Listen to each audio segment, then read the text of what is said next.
galera, tudo bem? Esse é o Papo Pet, o podcast da Doc G, e eu sou a Rayane.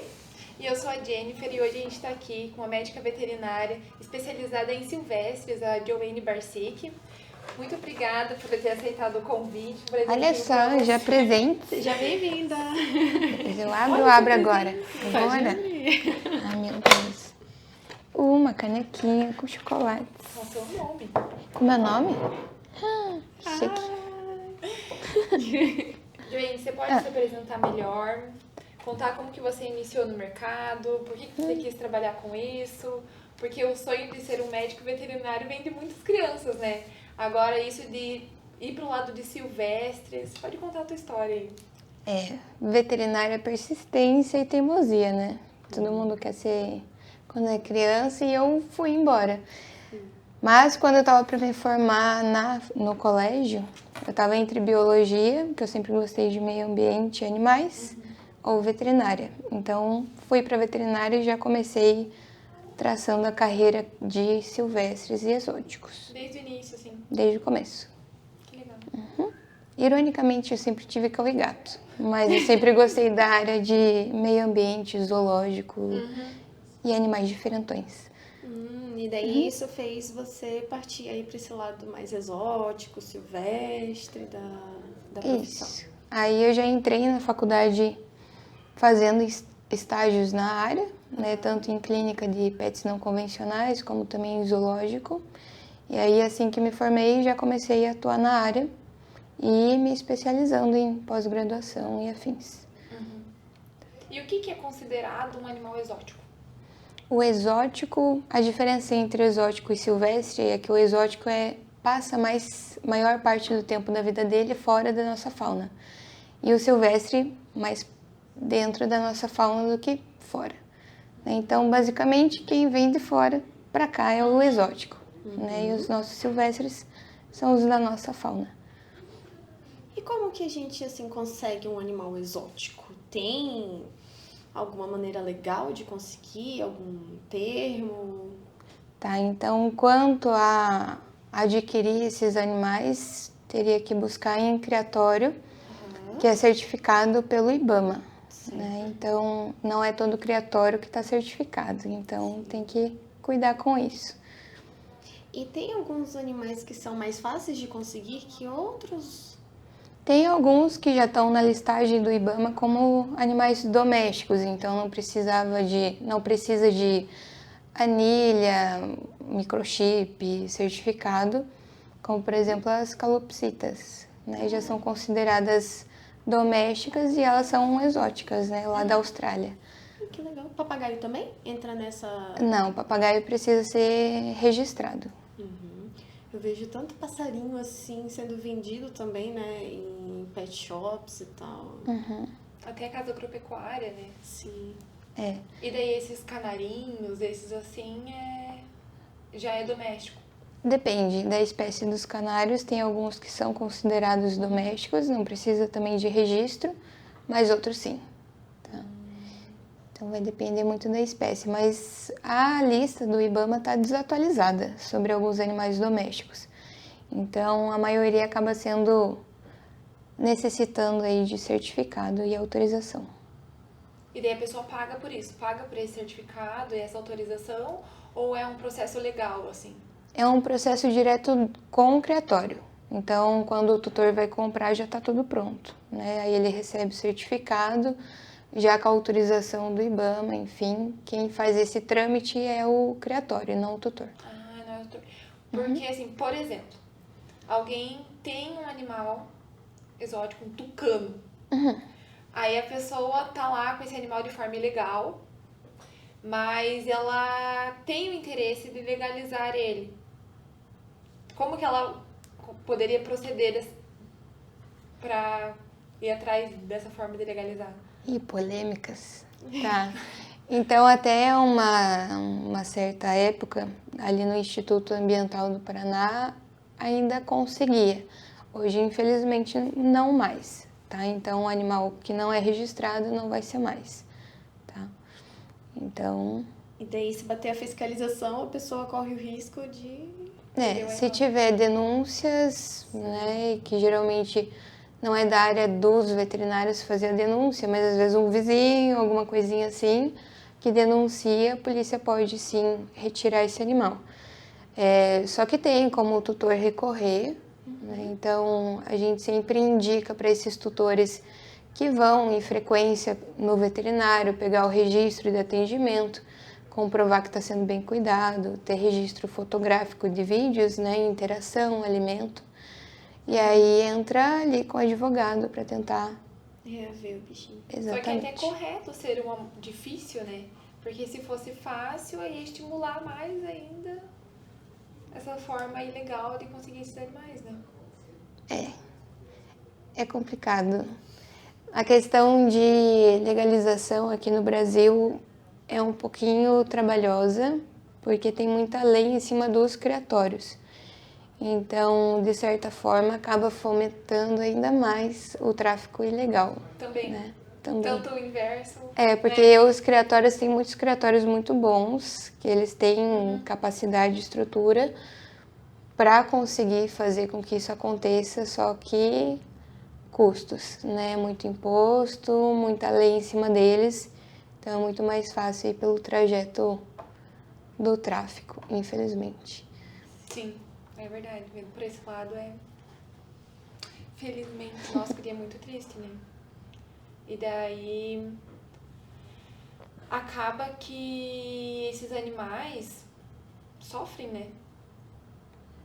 Daí a pessoa fica com medo de levar no veterinário. Esse é o maior problema. A maioria dos tutores que têm esses animais ilegais não buscam ajuda, né? Nem uma consulta de orientação. Às vezes buscam quando é emergência máxima, né? Quando já não tem mais, né? Não tem muito o que fazer. Sim. E mesmo assim já liga perguntando se tudo bem levar, né? Um animal que não tem registro, só que a parte do médico veterinário, isso tem lei, que a gente deve sim prestar atendimento independente da origem do animal. Né? Então, quanto à parte do atendimento na clínica, consultório, domicílio, o tutor não deve se preocupar, mas é claro, né? Se no caminho, no transporte é parado pela polícia, enfim, aí a história é outra. Sim, tá? sim. Mas da nossa parte clínica mesmo, não tem o porquê, a gente não faz a denúncia. E toda clínica veterinária, veterinários também podem atender esses animais silvestres e exóticos? Ou tem que ter a especialização em si mesmo, né? Voltada para eles. Então, assim, teoricamente, o médico veterinário ele pode atender qualquer animal, né? Então, eu posso atender cavalo, boi, não significa que eu entenda, né? Então, antigamente, 20, 30 anos atrás, o médico veterinário que atendia a galinha, atendia o boi, atendia o gatinho doméstico e atendia os silvestres que apareciam. Então, atualmente, tem as especializações. E quando a gente fala de animal silvestre exótico, a gente está falando de milhões e milhões de espécies. Então, o ideal é que busque um veterinário que seja especializado, que estude mais essa área, porque não tem como ser atendido como um pequeno cão, um pequeno gato. Cada espécie tem uma particularidade. Porque acaba que você atende desde um coelho, uma cobra e um rato. Eu que sigo lá no Insta. Tipo, tem muitos animais diferentes, né? E são particularidades. Às vezes a gente está falando de aves e se a gente separar ali as ordens, são milhares e cada ordem tem uma diferenciação entre um. O atendimento de uma calopsita não é igual ao de um pato, as doenças também não são iguais. Sim. Né? Um coelho, um porquinho da Índia são totalmente diferentes. Então, por isso que o ideal realmente é que seja atendido por um veterinário especializado, porque tem um conhecimento mais a fundo. Mas é claro, se outro veterinário quiser atender, ele pode, não é proibido. Até porque cada espécie, né, conforme você falou, tem uma necessidade diferente. Então, acho que é até legal as pessoas que estão adotando, assim, animais diferentões, né, assim, exóticos e tal, irem pelo menos nessa consulta assim, inicial, né? Procura um médico especializado e busca ali uma orientação básica, pelo menos, para que o bichinho consiga ter uma qualidade de vida melhor, né? A gente fala tanto de qualidade de vida de cães e gatos e a gente deve buscar a qualidade de vida de todas as espécies, né? Que é importante. Não é porque é um macaco que só come banana, né? Exatamente. Se ele comer só banana, a diabetes está ali, né? Fora as outras doenças. Muito doce. Então, é por isso que é importante a medicina preventiva. Pouco se falava sobre isso, né? E até mesmo para cão e gato. As pessoas também só levavam ou para vacina e aí faziam um check-upzinho, ou quando estava doente, muito doente, né? E aí já na medicina dos cães e gatos já tem a parte de medicina preventiva. Então faz aquele acompanhamento desde o início. E para os silvestres é tão importante quanto, né? Para ter aquela consulta de orientação, saber o que o animal precisa comer, né? Porque comer é diferente de nutrir. A gente sabe que a questão da cultura também influencia no erro desses manejos, né? O papagaio que come pão e café e tudo mais. Então, e a nossa rotina de atendimentos silvestres acaba sendo praticamente por conta de erros, né? Erro de ambiente e erro de alimento.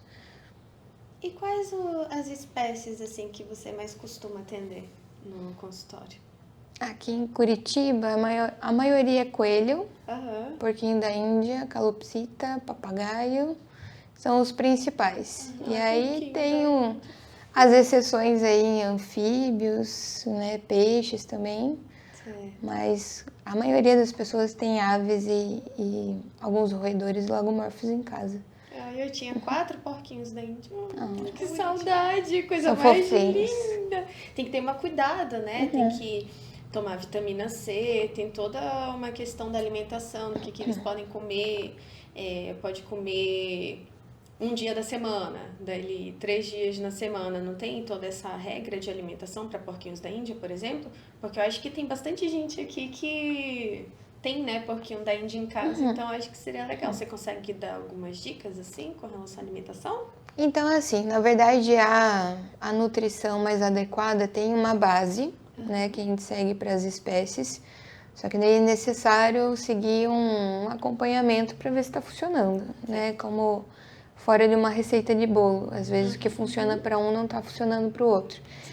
Realmente é importante a questão da vitamina C, são animais que não produzem, né? Então a gente tem que administrar. Só que se a gente comprar uma ração, uma super premium de uma alta qualidade, já vem a vitamina C, né? O ácido ascórbico. Então daí não precisaria administrar em forma de suspensão, né?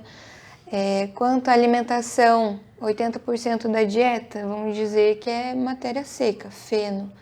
A ração ela entra como um complemento, né, na dieta, dependendo do peso do animal, 3 colherinhas de sopa de raçãozinha por dia, né? E aí vegetais, legumes entram como petisco mesmo. E isso pensando na saúde bucal deles, por conta do desgaste dentário, né? Eles ficam com uns dentões, assim. Exato. E aí que tá o problema, né? Então, são animais que têm o crescimento dentário ao longo da vida. Então, a gente precisa fazer esse acompanhamento. E é complicado você acompanhar isso em casa. Então, realmente só no veterinário para avaliar a cavidade oral. Só que aí o tutor cuida dessa saúde pensando no alimento. Ali na prevenção, né? Exatamente. Da capim é bom para ajudar a desgastar os dentes ou não? A ração cuida melhor disso? Capinha? Capim. Capim. Depende do capim, mas o feno, por exemplo, ele é de gramíneas, né? Só que a matéria seca, ele faz um desgaste maior, porque o animal precisa estar lá triturando e mastigando, né? Só que a ração, o legume, não. Essa movimento aqui é só de quebra, né? Então não desgasta, ele precisa movimentar. E não tem, sei lá, brinquedos para enriquecimento que dá para ele fazer esse desgaste? Pensando em desgaste, Os incisivos, que são os dentinhos da frente, são o menor dos problemas. Então, eles desgastam roendo qualquer coisa, realmente. A casinha, madeirinha, aquelas carambolas, enfim. Só que o problema são os dentinhos de Eles trás. também crescem. Também Os de crescem. trás também? Todos. Isso, dos porquinhos da Índia, sim. Quando a gente fala de rato, hamster, só os incisivos que crescem. Né? Daí não precisa tanto de matéria seca. Então, até isso, a dieta vai ser diferente. Né? Nossa, gente. E o ideal é deixar eles em local assim que não seja duro, né? Por causa da patinha também. Falando de porquinho da Índia, né? Assim. De porquinho da Índia, eles são animais mais gordinhos, mais robustos, né? Então, eles têm muito probleminha no pezinho, né? Que a gente chama de pododermatite, que é a inflamaçãozinha. O ideal é que seja um local seco, né? Então, às vezes eu indico aquelas gradezinhas de plástico que o animal urina, defeca e cai, então não fica em contato. Tomar cuidado com a utilização de madeira, pano, coberta, que acumula muito ácaro, fungo, bactéria, umidade, urina. E aí também acaba piorando essas condições dos pezinhos. E é possível adestrar esses pets exóticos? A gente chama de condicionamento, né? Condicionamento operante. É muito utilizado em zoológico, mas também é utilizado nesses pets não convencionais, né? Então, eles são animais muito inteligentes, dependendo da espécie, então o treinamento é muito fácil. Por exemplo, até mini pig fazem muito treinamento de atividade, enfim, são animais extremamente interativos, né, e aprendem super rápido. Então, existe sim o condicionamento. Só que daí, para a gente fazer o condicionamento operante, que é esse treinamento, a gente precisa saber a etologia, né, como que é o comportamento da espécie, para não ultrapassar os limites dele também. Sim, respeitar os comportamentos Naturais, exatamente. Eu já vi uns vídeos muito bonitinhos do dono dando petisquinho assim pro porquinho da Índia e fazendo ele dando uma voltinha e dar o petisquinho. É muito fofinho, cara. E você faz atendimento em zoológico também? Não. Eu poderia, o veterinário de silvestres, ele tem a competência de atender todos esses animais, né? Só que eu sou da área clínica mesmo. Sempre gostei de zoológico, sempre quis trabalhar em meio ambiente, no meio do mato. E aí comecei a trabalhar em clínica, nunca mais saí. Então, mas ainda tem aquela paixãozinha antiga.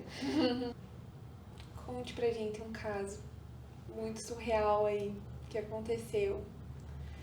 Que você lembra dele assim, Meu Deus. nitidamente. Como Sabe assim? assim, meu Deus, o que foi isso?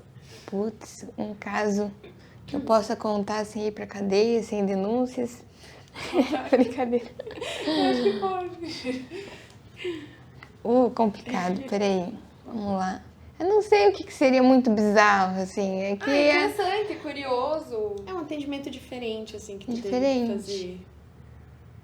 Uma Cara, ocasião diferente. é engraçado. Na verdade, situações engraçadas, principalmente em termos que o tutor acredita que o animal é de determinado sexo e aí chega na consulta e nada a ver. Não é. E aí, uma vez eu atendi um porquinho da Índia, um porquinho macho, que tava com sarna e a barriga distendida. E eu fui palpar e eu falei, cara, não é possível, esse não pode ser filhote, é macho. Aí eu olhei e não era macho realmente, né, visivelmente. Falei, vamos fazer um ultrassom só pra confirmar. E assim, 4 filhotes lá dentro. Então, o macho saiu fêmea, mãe e, enfim, daí a gente fez um acompanhamento gestacional depois. Mas é o que acontece. Geralmente, quando a gente compra de pets, assim, que é tudo meio misturadinho, acaba vendo surpresas. Então, Não, e de aves também, como que também. né? Eu também já atendi algumas calopsitas macho com 8 anos botando ovo. Então, e os tutores ficam chocados. Tipo assim, não é possível, não é possível. Eu fico, é real. E aí é difícil a aceitação, não querem trocar o nome depois, enfim. Deixa. Eu falar em uma crise de identidade, deixa... Ai, meu Deus. Gente do céu. Você tem uma dica, uma indicação para quem quer ter um animal exótico? Tá, então eu super indico as pessoas terem esses animais. Eu teria vários, inclusive. Só que eu sei que eu sou uma pessoa que não conseguiria dar a atenção que eles precisam. Então o tutor ele tem que estar ciente que determinada espécie demanda muito tempo, né? E atenção, questão financeira também, né? A maioria dos animais tem uma dieta ali natural, então tem que estar ali frequente comprando alimento orgânico e sempre fresco, comprando rações de alta qualidade, a gente sabe que também não é muito barato. As consultas de especialização são acima aí de valores de consulta clínica de cão e gato, por exemplo. Então, às vezes na conversa, assim, de atendimentos que a pessoa perdeu o animalzinho e quer dicas do que pegar, né? Quer mais um animalzinho. Às vezes a pessoa realmente não consegue ficar sem animalzinho depois que se acostuma, cria um carinho. E aí eu tenho uma conversa sobre como que é a rotina na casa, quantas pessoas, quem que vai mexer nele, né? Qual que é o tempo.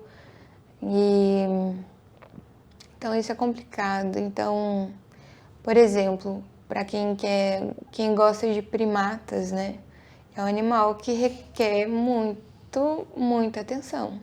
Então eles têm uma consciência que estão presos, que são ali similares e tudo mais. Então são animais que a nossa rotina a gente atende animais com ansiedade, estresse, depressão por conta disso. Né? Algumas aves, principalmente eles psitacídeos, papagaio, arara, eles geralmente têm um imprint num humano, né? Então escolhe um como namorado e aquilo é real. Então às vezes o tutor viaja muito, fica muito tempo fora, o animal para de comer, começa a arrancar pena, se mutilar. Então a gente tem que pensar nisso. Então conhecer mais uma vez o comportamento do animal, o que ele demanda, o que ele necessita, para ver se você também está apto a ter esse tipo de animal. Né? E aí eu sempre oriento de passar por consulta de orientação, né? Para evitar ali as emergências por erros de manejo ambiental e alimentar, que a gente já elimina em uma consulta. Sim. Tá? Pesquisar bastante, ir ao veterinário, conversar com pessoas que também tenham, né? Acho que pode ser uma boa ideia até para ver as experiências de outras pessoas, né? Olha, como é que funciona na prática essa situação. Depende. Então, mas aí que tá. Isso é complicado também. Porque às vezes já tem uma Porque, mania que exato. veio. Aqui no Brasil a gente sofre muito com a questão cultural, né? Então, muito assim, até mesmo nós humanos, né? Ah, eu tô com uma dor de cabeça. Aí chega alguém e fala, toma uma dipirona com sei lá o quê. Toma um chazinho quebra-pedra e... Enfim. Sim. Então, tem essa dinâmica da automedicação, a gente sabe das complicações. E aí, quando tem os animais, também é a mesma coisa. Ai, o meu cachorro teve a mesma coisa, passa um óleo queimado e funcionou. E quando a gente fala de silvestres, entra a questão cultural aí, por exemplo, do papagaio, que come pão, café, girassol eternamente. E para alguns parece lógico que está errado, só que para outros isso é certo, né? Porque vem de cultura, porque minha avó teve, a tia teve, a vizinha. 30 anos e Exato. super bem. Cara, já atendi papagaio de 60 anos que comeu girassol a vida inteira. 60 O anos? bicho não tinha uma pena verde, era inteiro amarelo, assim, aquela característica totalmente hepatopata, doença do fígado horrível. Falei pra tutora, então, alimentação assim, sabe? Mas se não come girassol, come o quê? Então, tipo, isso é real, isso é real. Isso também puxa ali pros répteis também, principalmente jabuti, que jabuti só come fruta, tomate e alface. Erradíssimo, né? Então, aí a gente pega esses jabutis todos tortinhos, ou que não cresce, né? Tigre d'água também acontece muito. Tigre d'água 10 anos desse tamanhinho, algo tá errado. Então, e geralmente é questão alimentar. Só que o fulano lá da vendinha falou que é só dar essa raçãozinha. Então é uma cultura, que a gente tem que desmistificar. E isso vai acontecer com o especializado, não tem como. Gente, pesquisem, vão ao veterinário, por favor. Que dó dos bichinhos, nossa. Ai, o papo foi muito bom. Sim! A conversa rendeu. Muito obrigada mais uma vez, Joane. Obrigada a vocês Sigam pelo ela nas redes convite. sociais, você vai Exatamente. encontrar tirando sangue de cobra, como tirando sangue de peixe, cirurgia de peixe, porquinhos da Índia. O que Tem você de puder tudo. imaginar, tem de tudo. É muito legal de acompanhar. Acompanhe. Como é que tá o teu Instagram? Pra falar pra galera de seguir. É @Joane só. Joane, como é que escreve? JOHWEYNE. Só Joane, né? Isso, aham. Ah, então tá ótimo. Muito obrigada. Muito obrigada a mais uma você. vez. Muito obrigada, galera, por acompanhar mais esse episódio, viu? E saibam que o próximo episódio vai ser bem especial também, vocês já sabem. Fiquem ligados aí nas redes sociais. Segue a gente no Spotify, tá lá como Papo Pet.